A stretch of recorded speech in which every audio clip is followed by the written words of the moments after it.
Você consegue mudar. Esse é o tema de hoje, aqui ó, o livro nas minhas mãos. Eu já comecei assim, nem te dei oi e já disse a boa nova. Você pode mudar sim, e hoje a gente vai conversar sobre isso. Esse livro é de Tim Chester e diz assim: o poder transformador de Deus para o nosso comportamento pecaminoso e nossas emoções negativas. Eu tenho certeza que vai ser edificante para você participar desse clube do livro e, antes de tudo, já correr no site e ver a compra desse livro para você adquirir e fazer essa leitura. Depois você comenta aqui no chat pra gente, nos comentários, o que você achou dessa leitura, como que foi pra sua vida. E assim, já compra 2 para você, comprar um para você e para outra pessoa, olha só.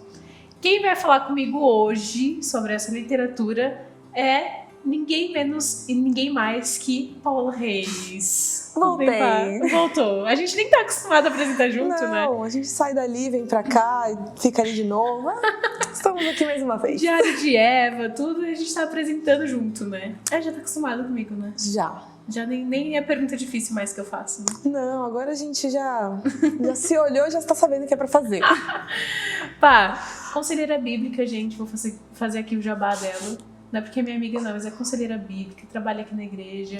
Já fez N missões missionárias. Missões missionárias. Avanços missionários. Missões missionárias, é ótimo. Pá, primeira pergunta. Por que você escolheu ler esse livro? Olha, como escolher esse livro é uma incógnita, né? Na verdade, porque o nome dele não é atraente. Toda vez que eu vou falar desse livro para alguém, eu já aviso, não é um livro de autoajuda, tá? Porque a capa dele não ajuda. Desculpa, editora Cultura Cristã, mas a capa dele não ajuda muito. E o nome o nome em inglês também é a mesma coisa, mas você consegue mudar, fica muito uma ideia de coaching, né?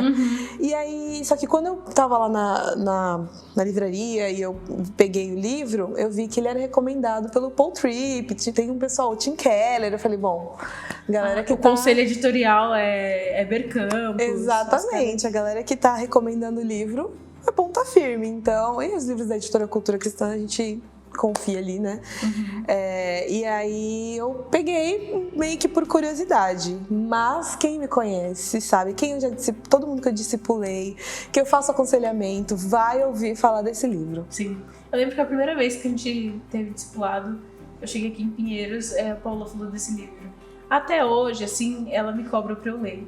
Inclusive, acho que esse é o primeiro desafio Exatamente. do Clube do Livro. Esse é um dos livros que eu não li, gente, desculpe. Mas eu vou ter que ler. Vou ter que ler esse livro. Leia, gente. Senão a Paola vai, Se eu não fizesse o clube do livro deste livro, alguma coisa estava errada. Porque eu falo desse livro para todo mundo. Ela. Exatamente. E por você, porque a gente sabe que você precisa mudar e que você consegue mudar. Eu fazendo quem não precisa, o jabá. Mas qual que é o assunto? Assim, como que o livro delineia essa parte da mudança? O que é a mudança, né? Então, na verdade, ele faz você pensar na mudança e depois ele ajuda você a pôr em prática o processo. Todo mundo quer mudar alguma coisa, ele já parte desse princípio, né? E o primeiro capítulo é sobre isso, ele levanta essa questão. O que você quer mudar? E aí ele provoca você a fazer uma lista, né? Faz uma lista aí das coisas que você quer mudar, E eu já pensei lá, eu queria ser mais disciplinada, eu queria orar mais, eu queria não sei o quê. Aí você vai fazendo aquela listinha, né? E aí o primeiro capítulo, eu ia falar spoiler, mas o livro é pra isso mesmo, o Clube do Livro é pra isso, não é mesmo? E aí no primeiro capítulo você entra inocente nesse negócio. Eu comprei, não pensando que era um livro coaching gospel, mas acho que no fundo eu tava com essa intenção, né? De que ele vai me ajudar a mudar algumas coisas que eu quero. Vai me dar uma receitinha de bolo aqui pra fazer algumas coisas diferentes. Exatamente. E aí no primeiro capítulo ele já quebra suas pernas, porque ele faz o primeiro capítulo inteiro você pensar nessa lista. O que você quer mudar e por quê, etc, etc, etc. Quando ele acaba o primeiro capítulo, ele pergunta assim, beleza. Ele fala assim, né? Olha para sua lista e agora me responde por que você quer ser menos do que Cristo. Aí Estatelado. Aí eu fiquei assim, na minha lista não está escrito, eu quero ser como Cristo. Fiquei assim, humilhada, com vergonha. E aí ele vai lançando o desafio ao longo dos outros capítulos, que ele vai falar do processo de santificação, mas da nossa responsabilidade nesse processo. Ele deixa muito claro que, obviamente, até o Sacha falou num dos impactos, né? 100% o Espírito Santo, 100% o nosso esforço, o nosso trabalho, e esse livro vai falar sobre esse processo que é 100% nossa parte. Então ele vai te dar um guia para você fazer essa parte do seu esforço. Né? Exatamente. O que mudou na sua vida depois que você leu isso? Ai, olha só, esse livro tem algumas questões emblemáticas para mim. 2 pontos principais, assim, que logo no começo, não sei se é no primeiro ou no segundo capítulo, ele vai explicar sobre a nossa fé confessional e a diferença da nossa fé... A nossa fé prática, né? Ele usa um outro termo lá. E aí ele dá exemplos, assim, que por mais que a gente saiba, a gente já ouviu falar muitas vezes, no aconselhamento bíblico a gente fala muito disso. Mas a ideia é você pensar se o que você professa está batendo com o que você vive no seu dia a dia. Você fala assim, não, eu já pensei nisso, eu sei. Mas ele dá exemplos muito práticos. Ele falou que você vive no seu dia a dia é a mesma coisa que você canta no louvor no domingo. Eu confio em ti, eu entrego minha vida a ti, meu coração é todo teu. E no seu dia a dia é isso, de fato, tá funcionando? Quando as coisas não estão certo, quando as coisas estão difíceis, você é a mesma pessoa que você fala no domingo, que você professa, que você é no domingo, né? Porque às vezes acho que no domingo a gente é mais crente, né? Na segunda-feira você é essa pessoa, na hora que você pega o metrô lotado de manhã, que agora não tá tão lotado, né? Mas quando você pega o metrô lotado de manhã, quando seu chefe briga, quando seu marido, sua esposa não estão legais, quando tem uma doença, você é essa pessoa. E o Deus que você professa é, de fato, quem... você acredita, o seu relacionamento com ele está de acordo. Então logo no começo ele levanta essa questão e eu fiquei pensando muito nisso, porque ele fala de um jeito muito, muito prático. Daí eu comecei a pensar na minha vida e falei, não sei, porque as coisas que a gente fala na igreja, quando a gente canta, que essa questão do louvor ficou marcado pra mim, porque a gente canta com muita facilidade, sim, coisas muito fortes. Sim. Eu lembro que tava no acampamento, e aí a Marcele Quirino, que um dia, assim, pela graça de Deus, eu quero que ela esteja aqui com a gente no Clube do Livro. Sim. Ela sempre aparece no Diário de Eva, e aí nos acampamentos ela falou daquele hino Maranata, e aí a gente cantou, todo mundo, né? Vem Jesus! Vem Jesus! Todo mundo, nossa, um coral. E eu sempre imaginava, nossa, no céu a gente vai cantar assim, vai ser lindo. E ela veio com um questionamento, será que a gente vive? E ela veio com um questionamento legítimo, real, gente? Ela não sim, veio assim de, não era um deboche, e aí, né? Você acha que você... Não, ela veio com um questionamento legítimo. Será que a gente louva querendo mesmo a volta de Cristo? Será que a gente tá querendo, ansiando mesmo isso que a gente tá cantando? E eu parei pra pensar naquilo, gente, é verdade. A gente canta Vem Jesus, mas peraí, Jesus, deixa eu casar ali primeiro.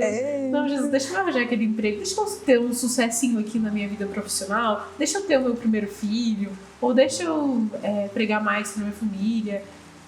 Você sempre vai colocar algumas coisas que você quer antes que Jesus volte mesmo.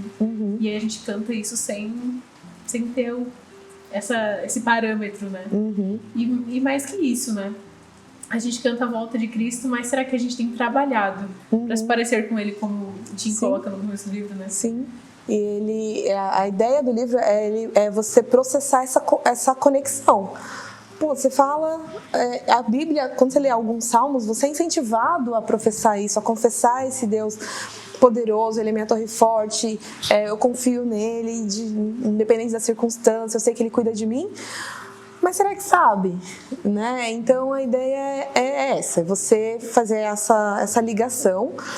E o segundo ponto uma das coisas que ele fala é sobre a santificação. que ele fala que a gente tem uma ideia de que o processo de santificação ele é muito duro, ele é difícil.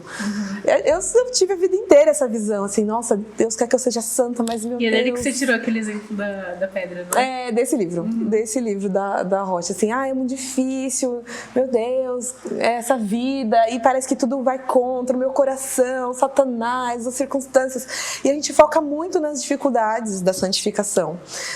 Só que uma das coisas que esse livro traz logo no começo, que ele fala, nesse processo você precisa, o nosso maior erro geralmente está em esquecermos a nossa identidade, que é algo que o Paul Tripp fala muito também. Aí ele reforça essa ideia, você precisa lembrar quem você é. E ele vai falar, primeiro você precisa lembrar que você é filho de Deus. Depois você é noiva de Cristo. E depois você é templo do Espírito Santo.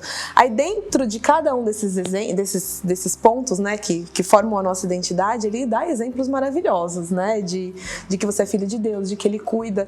E aí dentro dessa questão do ser filho, ele lembra que o filho puxa o seu pai, né? Ele tem o DNA do seu pai. E ele fala que a gente tem o DNA de Deus, né? Então, se a gente tem o DNA de Deus, a tendência é que conforme a gente conviva mais com ele, a gente vai se parecendo mais com ele. A gente vai amadurecendo e ficando mais parecido, né? Com Deus. E aí ele fala... quando ele falou isso, eu falei, gente, que incrível, porque a ideia não é que a gente... vai cada vez ser diferente de Deus. Tudo bem, o nosso coração está lutando contra, a gente sabe disso, mas a partir do momento que você enxerga que você é filho de Deus, você vê o próprio Deus como um grande colaborador nesse processo. Porque, querendo ou não, por mais que a gente saiba que ele dá todas as ferramentas para a gente completar esse processo de santificação, muitas vezes a gente olha para Deus como o carrasco que fica ali esperando você errar. Tô olhando debochando do seu fracasso. Debochando do seu fracasso. Então ele fica ali olhando. Sabia que a Letícia ia errar de novo. Sabia. Essa garota só me dá problema. Tipo, como se Deus quisesse te provar que você sempre ia estar errado, né? Exatamente. E não é assim. Na verdade... com essa ideia, né, de que o sangue de Deus corre nas suas veias, né, de que você tem o DNA dele, a gente precisa enxergar que ele é o maior colaborador no processo da santificação. Ele é o maior interessado. Então, ele dá o exemplo da rocha, né, que a gente tem a impressão de que o processo de santificação é você rolar uma rocha, montanha acima, e que se você tropeça, essa rocha rola na sua cabeça e você volta da estaca zero. E ele fala que não, que na verdade a santificação é você rolar uma pedra ladeira abaixo, né? É um processo lento, e é um processo sim, porém quando você não consegue, é geralmente quando você fala assim, não, esse pecado eu não quero abandonar. Deixa aqui que esse pecado eu ainda quero. Não assim, conscientemente, ele não tá falando que... Você se coloca na frente da rocha. Você se coloca na frente da rocha, exatamente. Fala assim, não, esse pecado aqui eu ainda quero cometer. Nunca, a gente não verbaliza, a ideia não é você ridicularizar ou menosprezar quem está lutando contra o pecado nosso, né? Ou agora, 5 minutos atrás. Não é essa a questão. Mas é você parar para pensar se de fato você quer mudar, né? E você está olhando Deus como um colaborador nesse processo. Tá pedindo ajuda pelo canal certo. Né? Então, geralmente é isso. A gente estava conversando no outro clube do livro com o Matheus, né? Sobre ídolos, né? E a gente até citou o exemplo de Raquel, né? Que escondeu o ídolo e...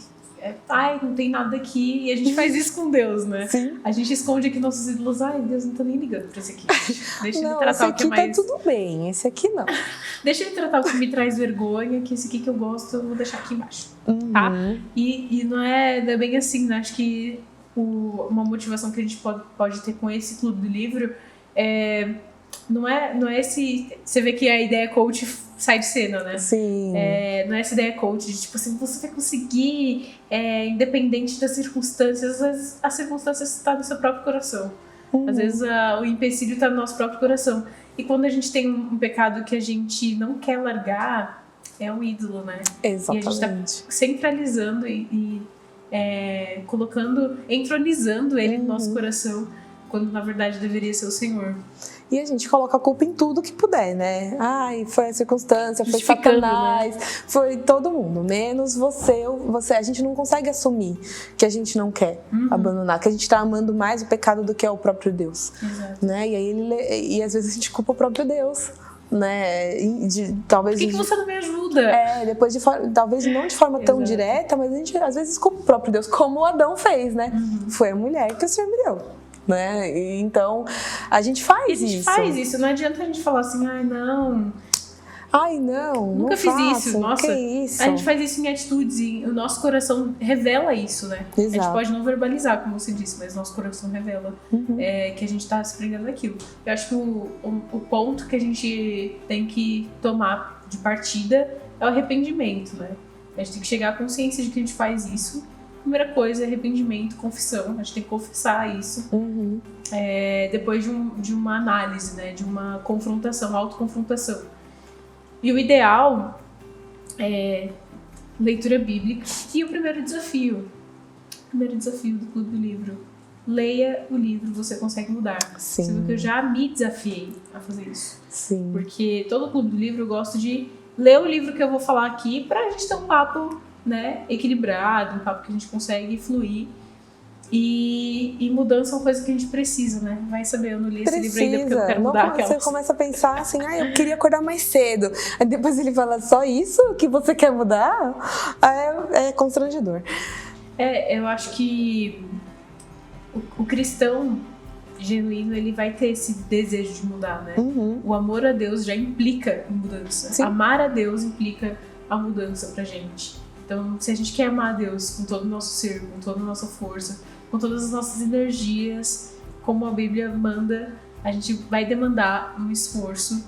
E eu acho que esse complemento que o autor faz não é difícil, sabe? Não que, entre aspas, né? Não é maçante, né? É uma coisa que Deus vai cooperar para que você consiga com facilidade. A intenção do livro é exatamente mostrar isso. Você não olhar para essa situação do processo de santificação pela dificuldade, mas pela intencionalidade. Porque a gente fica pensando assim, tem que ser natural, conhecer a Cristo é natural, vou mudar aqui do dia para noite. E a gente sabe que não é assim. Né? Quantas listas de mudança você já não começou? Quantas promessas de ano novo você não fez que foram abandonadas? E aí esse livro ele explica exatamente isso. É um processo que tem que ser intencional da sua parte. Ele tem que ter um planejamento, ele tem que ter um esforço, e você não pode desistir. Né? Uma estratégia, exatamente. A ideia, a dificuldade, ela tá nisso, de você talvez manter uma rotina, mas não de você ficar jogando a culpa em todas as situações, tipo, eu não consegui por conta disso. E eu percebo que isso é uma coisa muito da nossa geração. Óbvio que todo ser humano está dentro da natureza do ser humano, mas a gente tende muito a colocar a culpa nas pessoas, né? Quando a gente entra no nosso Facebook, por exemplo, é mais externo, não vou falar que isso nunca existiu, pelo contrário, sempre existiu, só que parece que a gente consegue ver com muita mais facilidade, ainda mais nas redes sociais, por exemplo, esse termo, pessoas tóxicas. Não se relacione com pessoas tóxicas. Mas quem não é tóxico? Quem não é pecador? Quem não é miserável? Quem não vai pecar contra o amiguinho, contra o irmão? Exatamente, se afaste, se proteja. Se proteja, não ande mais com essas pessoas que te fazem mal. E é uma filosofia que vai, né, entrando na mente do cristão também. Sim, exatamente. E quando a gente entende que a gente é errado, a gente tá errado também, que a gente tem as nossas culpas e às vezes a gente não quer mudar quando a gente percebe isso. Aí depois que ele faz essa base, né, da identidade, a identidade é por onde ele começa o processo, lembrando a sua identidade, aí você já fica apaixonado, porque a gente se esquece disso todos os dias. A gente tá o tempo inteiro questionando o amor de Deus. E ele tem uma ilustração linda que ele fala que a gente é como uma criança adotada que chega no primeiro dia em casa e não se sente em casa, assim, e não entende que aqueles brinquedos que estão ali são dela, né? E aí tá sem graça, tá constrangido, não chama a mãe adotiva de mãe. A gente vive assim o tempo inteiro, enquanto ele fala que ao nosso redor a gente tem todos aqueles brinquedos e à noite vai escondido pegar a comida da geladeira, como se ela não fosse sua, né? E eu achei... gente, leiam esse livro. É como o irmão do filho pródigo, né? Exatamente. Que vive em casa sem desfrutar exatamente das bênçãos do pai. Sim, e aí logo depois ela vai falar de um negócio, de uma questão importante, que é sobre as mentiras que você acredita. Ele vai falar, né? São as mentiras que você acredita, que é o que te faz pecar, né? Toda vez que você peca, você está acreditando numa mentira. E ele vai ensinar esse processo de você reconhecer as mentiras que você está acreditando para pecar, para cometer pecado, que você está convencido de que aquilo não vai ofender a Deus, ou você está convencido de que você tem uma ideia melhor que a de Deus. N mentiras, né? Depois ele vai falar de como você coloca a verdade na sua mente.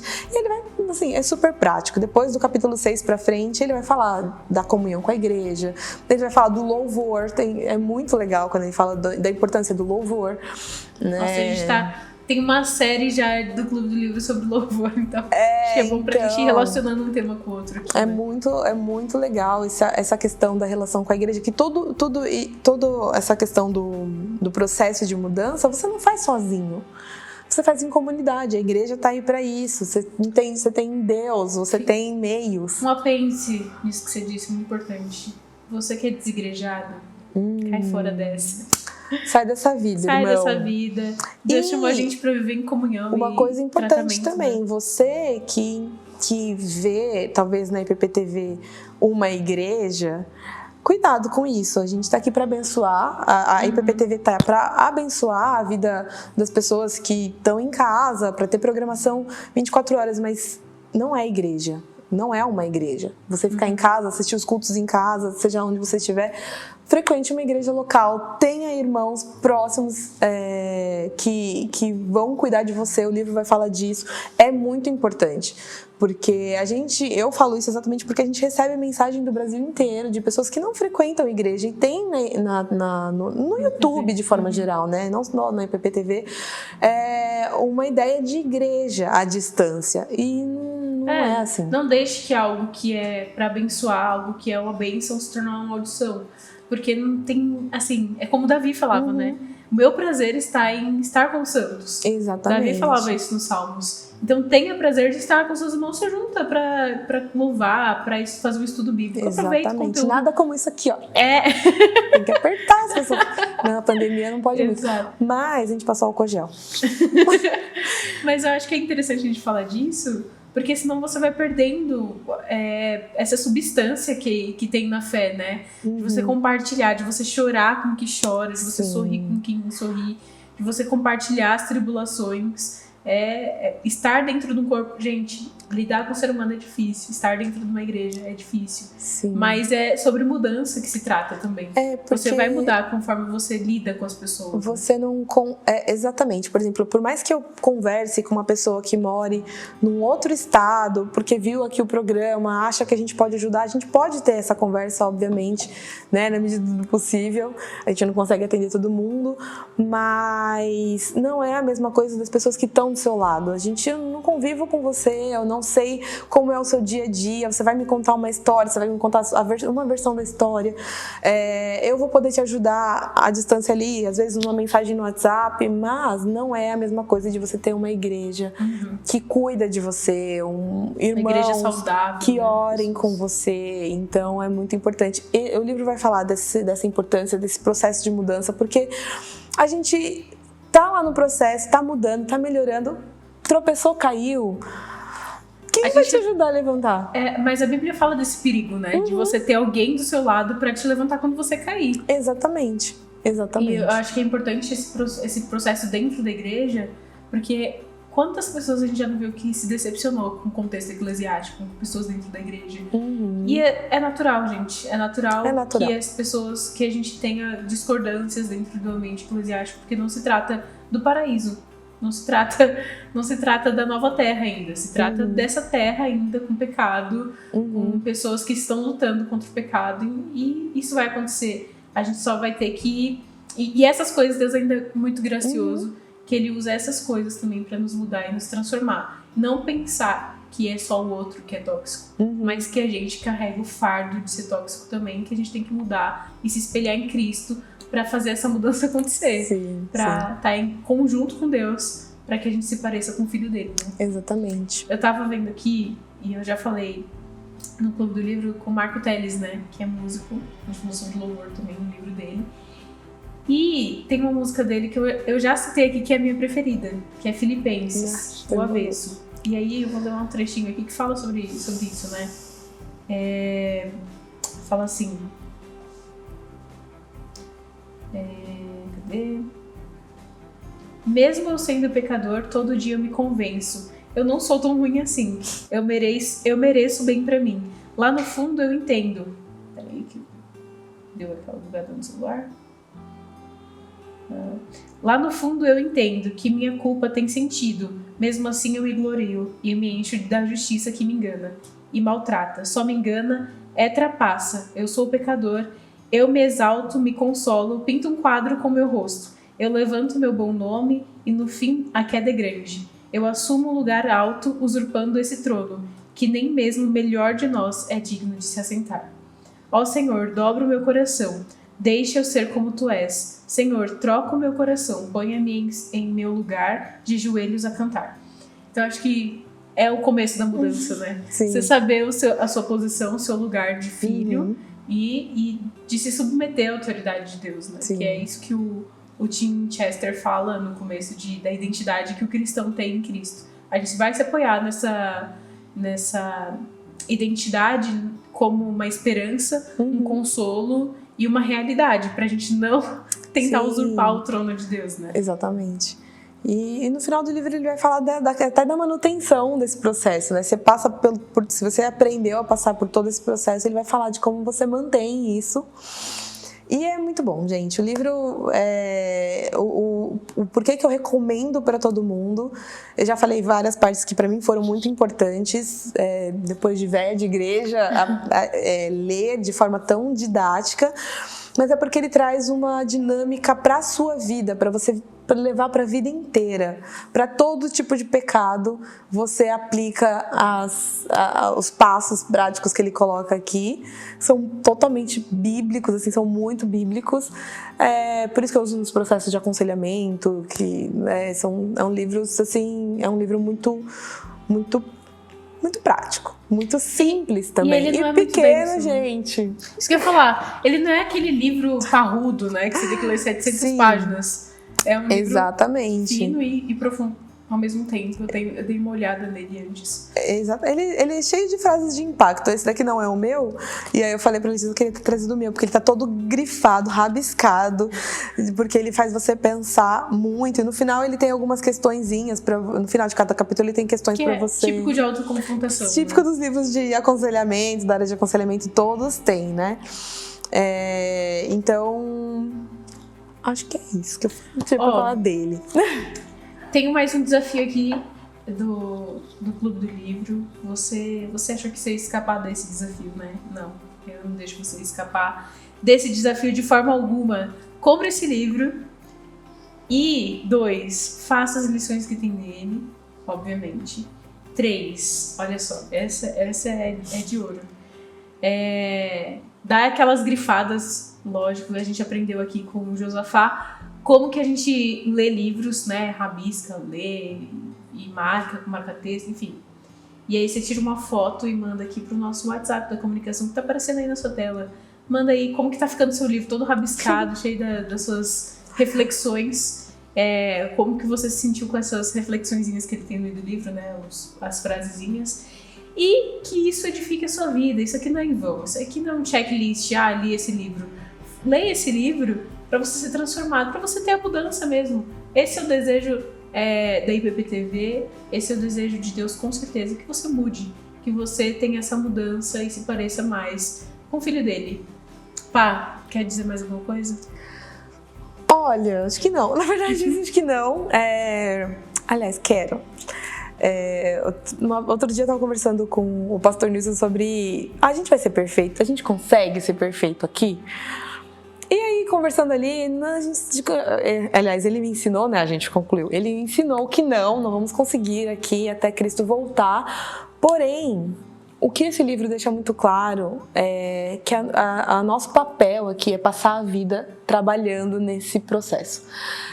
Lutando para que a gente seja santo aqui. É óbvio que quando Cristo voltar, a eternidade tiver, né, for uma realidade pra gente, já deve ser na verdade uma realidade, mas quando estivermos plenamente santificados, isso não significa que a gente vai ficar hoje aqui conformado com a nossa situação.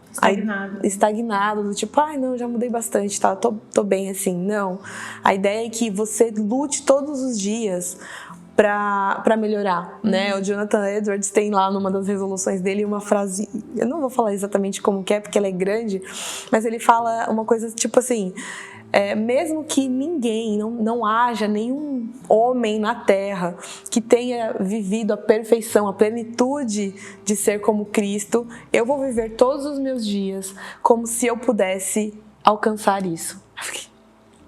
Tá bom, gente, é isso que eu tenho pra dizer. Essa resolução já conclui todas as outras. Né? Exatamente. Então, essa é a ideia. Não fica pensando assim, não vai dar, pequei, pecado é pecado. Pequei, não, Deus vai gente, entender. luta com todas as suas forças contra o pecado.